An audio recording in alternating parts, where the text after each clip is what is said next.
Bueno, Blanca Portillo, en primer lugar, enhorabuena por tu premio Pavez honorífico. Muchísimas gracias. Ya habías estado en Talavera en más ocasiones con diversas obras de teatro, Sí. pero ¿conocías el Festival de los Premios Pavez? Lo conocía de oídas, pero no he venido nunca. Y conocía los premios, pero bueno, esta vez me ha tocado a mí, así que estoy súper feliz, muy contenta. No sé si llegaste a trabajar alguna vez con Terele Pávez, que fue la madrina de estos premios desde sus inicios en 2014. ¿Qué supone para ti tener un galardón con su rostro? Mira, no trabajé con ella, pero tuve la suerte de conocerla. Y con pocas personas me he reído tanto. Era una mujer con un sentido del humor tremendo y con una personalidad inmensa. Y una mujer muy admirable, además, muy valiente. Y sí, tuve la suerte de conocerla, pero no trabajar con ella, una lástima. Por otro lado, tener un premio que se llame con su nombre ya es maravilla. O sea, si alguien se merece tener un premio con su nombre, es ella. Y tenerlo yo, pues mucho mejor todavía, como te puedes imaginar. Estos reconocimientos honoríficos entiendo que siempre hacen mirar en retrospectiva el conjunto de una carrera, ¿no? En tu caso tienes una trayectoria impresionante en todas las disciplinas, en cine, en teatro, en televisión, y además de una manera muy constante.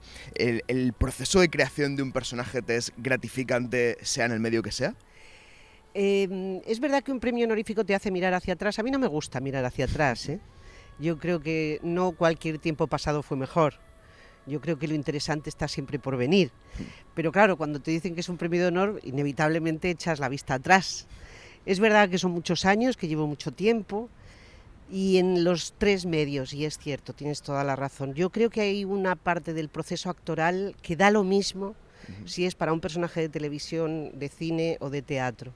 Hay algo muy íntimo y muy privado que tiene que ver con el encuentro íntimo con un personaje, que a mí me da lo mismo para qué medio sea. El proceso para mí es igual de fuerte, de emocionante y de intenso. ¿Recuerdas en qué momento decidiste que querías ser actriz? Sí, lo he contado varias veces. Tenía 17 años y había entrado en un grupo de teatro por estar cerca de un profesor maravilloso. Él era el que gestionaba ese grupo de teatro. Me invitó a participar. Y un día que estábamos haciendo un ensayo vino gente a verlo y alguien me dijo: me he emocionado mucho con lo que has hecho. Y ahí dije: ¿esto qué es? ¿Es posible que yo me emocione haciendo algo y que esa emoción traspase y llegue a quienes están ahí abajo? Y dije: esto es lo que yo quiero ser, no hacer, ser.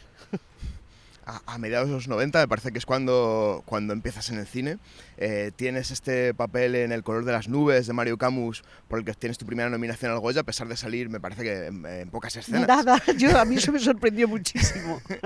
¿Qué supuso esa irrupción, digamos, para ti, esa película? Bueno, eso fue un regalo, porque conocer a Mario fue maravilloso y además hicimos prueba, él me hizo prueba y fue precioso. No lo pasé nada mal, no sufrí, no me sentí... Siempre he ido a las pruebas diciendo: si no te lo dan no pasa nada. Lo más probable es que no te lo den, así que tranquila. Pero él me hizo sentir muy bien y lo que nunca imaginé es que eso iba a desencadenar lo que desencadenó.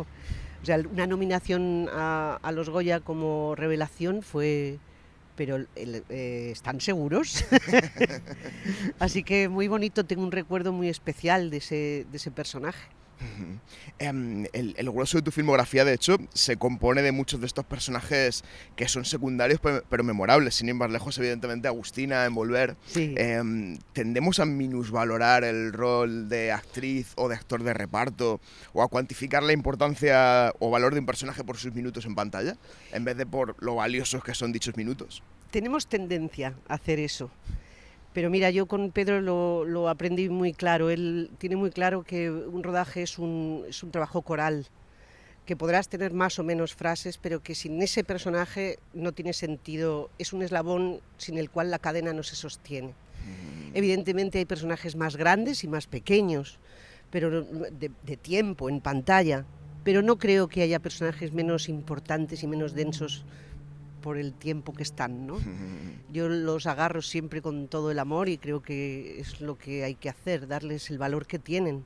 No es un secundario, es alguien que está ahí contando su parte Y, por supuesto, construyendo la parte del protagónico, que también es cierto que formas parte de eso. Yo los amo, y en el cine me encantan, quiero decir, yo no entiendo que los secundarios sean personajes pequeños. Con Almodóvar haces Volver y después otra película interesantísima como es Los abrazos rotos. ¿No os vuelve a surgir después la oportunidad de retomar ese entendimiento tan fructífero que demostráis tener en esas dos películas? Yo he participado en un audiolibro que él escribió y puse voz a uno de los cuentos. Seguimos viéndonos, él viene al teatro cada vez que estoy en el escenario, él aparece siempre, nos hablamos, nos llamamos. Participar otra vez en una de sus películas depende única y exclusivamente de él. Y lo que tenga que ser será. Yo sé que he estado y que le conozco y que le puedo abrazar y él me abraza y me dice que me quiere, con lo cual todo está bien, todo está bien. Para entonces, bueno, en el momento en el que haces estas películas que menciono con Almodóvar, ya eres un rostro con el que los hogares están muy familiarizados gracias al personaje de Carlota en Siete Vidas, un personaje muy querido dentro de la ficción audiovisual española. 159 episodios, que se dice pronto. ¿Cuánto dejaste de ti en ese personaje? Porque entiendo que cuando convives tanto con un papel, inevitablemente se produce una transferencia, digamos. Yo creo que éramos dos personas muy distintas, a pesar de lo que pueda la gente pensar. Yo tengo mucho menos carácter que ella. Y ella es muy aguerrida, era un personaje muy aguerrido y muy tremenda. Y yo soy bastante más normal. Yo creo que nos regalamos mutuamente cosas bonitas. A mí ella me hizo pasar momentos divertidísimos, ponerme en su ser era divertidísimo. Se convirtió en algo muy, muy fácil, porque estábamos tan acostumbrados a hacer ese personaje que era fácil entrar y no era nada difícil salir. Entonces yo creo que yo a ella le regalé todo el amor del mundo y ella me enseñó a ser una loca peluquera salvaje. Además, la pareja que formas con Gonzalo de Castro en la serie es también historia de nuestro audiovisual. Sí. ¿Cómo fue para vosotros mantener tanto tiempo esa complicidad? ¿Fue algo súbito? ¿Fuisteis construyéndolo poco a poco, adaptándose uno al otro? Mira, es muy curioso porque Gonzalo y yo ya nos conocíamos, porque Gonzalo formaba parte del mundo del teatro también. Entonces fue facilísimo ser pareja. Pero nuestra relación personal no tenía nada que ver con cómo funcionaba esa pareja en la ficción. Claro. Ese Gonzalo tan apocadito y esa Carlota tan tremenda, casi es al revés. O sea, Gonzalo tiene un temperamento importante. Entonces construyó un ser tan lindo y que se adaptaba tan bien a Carlota y Carlota se adaptaba tan bien a él que fue muy fácil. Y más queriéndonos como nos queríamos y conociéndonos de antes como nos conocíamos. Sí, bueno, ya estaba pasando de puntillas por el tema de la televisión, pero ya ni te cuento respecto al teatro, que ya para entonces tenías un camión de premios Max, otro camión de premios de la Unión de Actores. Bueno. Y me despierta mucha curiosidad que haces muchos papeles masculinos, ¿no? Segismundo en La vida es sueño, Hamlet, también en cine haces el personaje este del fraile Bocanegra, ¿no? En A la triste. ¿Nace de una voluntad de subvertir roles, digamos, o de hacer personajes que te motiven al margen del género, sin que eso sea una limitación? Yo creo que no he hecho muchos personajes masculinos. Lo que pasa es que la gente no suele hacer personajes masculinos, las mujeres. Claro. Entonces basta con que hagas uno o dos, que parece que ya has hecho un montón. Yo nunca he tenido la querencia de hacer personajes masculinos. He tenido la querencia de hacer personajes potentes, grandes e importantes. Y bien es cierto que en teatro, y sobre todo en el teatro clásico español, los grandes personajes son masculinos y no siempre tienes la oportunidad de ser Segismundo. Claro. Tienes que encontrarte con una directora, como en el caso de Elena Pimenta, que se atreva, porque recuerdo que cuando me lo ofreció me dijo, quiero que hagas Rosaura, y dije, yo ya no tengo edad para hacer Rosaura, yo puedo hacer Segismundo, y me dijo, pues venga, vamos. Entonces no es una voluntad de transgresión, la transgresión en todo caso es el resultado. Porque la pregunta siempre es, ¿y por qué haces un personaje masculino? Y mi respuesta siempre es, ¿y por qué no? Si puedo hacer de señora inglesa sin serlo, ¿por qué no voy a hacer un personaje masculino si conozco muy bien a los hombres? También recuerdo mucho revuelo con el montaje que hiciste de Don Juan Tenorio, ¿no? Sí. Que en este caso, bueno, lo dirigiste. Hablabas además del Don Juan como un arquetipo misógino a destruir. ¿Crees que en esa polémica que se formó había también una visión conservadora de los clásicos, como algo sacrosanto, como un texto del que no se debe mover una coma en lugar de un texto con el que interactuar, digamos? Yo creo Un que texto vivo. con el Tenorio pasa algo particular en este país. Mucho más que con otros personajes. Por ejemplo, el hecho de que yo hiciera Segismundo no generó ninguna polémica, más allá de 4 personas que les molesta. Bueno, Ya. pero el Tenorio, o sea, enfrentarse a ese personaje al que todos tenemos colocado en un lugar, no sé por qué, como intocable. O sea, Tenorio es sinónimo de amor, de seducción, Claro. de masculinidad. A mí me ha parecido siempre un error gravísimo. Es un hombre que maltrata a las mujeres. Yo quise contar eso, visto desde hoy. No es lo mismo, evidentemente, hace 300 años que hoy. Pero se generó una polémica que yo nunca hubiera imaginado. No se puede, hay ciertas cosas que parece que no se pueden tocar, y yo creo que el teatro y cualquier manifestación artística está ahí para eso, para transgredir, para dar otro punto de vista. Y no pasa nada, yo no destruí a Tenorio. Tenorio seguirá por ahí vagando y habrá otro que vuelva a decir que es el personaje más chulito y más estupendo. Yo aporté un punto de vista nada más, y no hay que tenerle miedo a eso.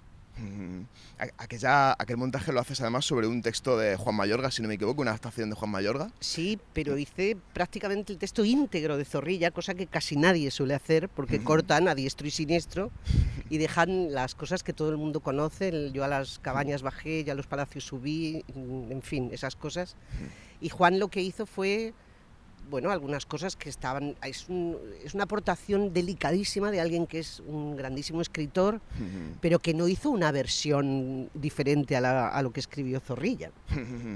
Y con Juan Mayorga tienes además mucha sintonía, ¿no? Porque aparte de los montajes que habéis hecho, llevaste también hace poco al cine su texto, me parece que era La lengua en pedazos, ¿no? De Sí. la versión de la vida de Santa Teresa de Ávila. Sí.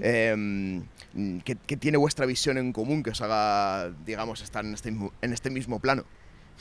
Mira, me lo preguntas y me lo planteo. ¿Qué tenemos tan en común para que nos entendamos tan bien y nos queramos tanto? Y creo que tenemos algo de inconformistas los dos, de buscar diferentes puntos de vista sobre las cosas, de no conformarnos con una primera idea.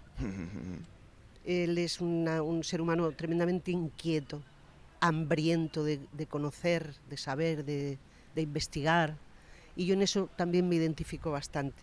Creo que los dos somos dos inconformistas, eso nos une bastante.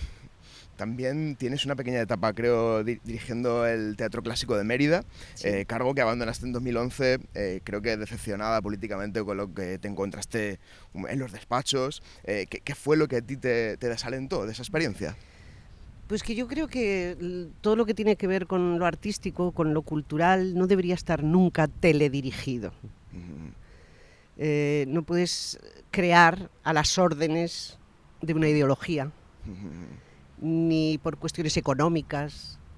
Creo que la creación es un espacio de libertad donde allí yo no lo sentí, no me sentí libre para poder hacer lo que deseaba hacer.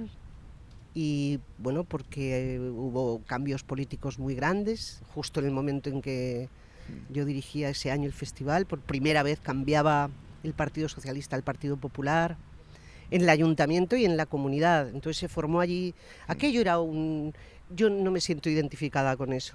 Yo no creo en los despachos, yo creo en los escenarios y en los lugares de ensayo, ahí es donde yo me pongo a crear. Claro, porque además eso fue justo en plena crisis económica, ¿no? El periodo sí. 2009-2011. Un momento muy duro, muy duro. Y bueno, pues hace poco fui testigo en un juicio, sigue habiendo juicios por lo que sucedió en Mérida en aquella época. Es una etapa que ya he superado, pero lo sufrí, sí lo claro, sufrí. Imagino. Volviendo al cine, en 2022 ganaste el Goya con Maisabel, donde interpretaste a Maisabel Lassa, una de las primeras víctimas que accedió a participar en los encuentros con presos de ETA. ¿Es difícil interpretar a una persona que aún vive? Porque entiendo que, no sé si la conociste antes de preparar el papel. Es dificilísimo interpretar a un ser humano que está ahí al lado. Claro.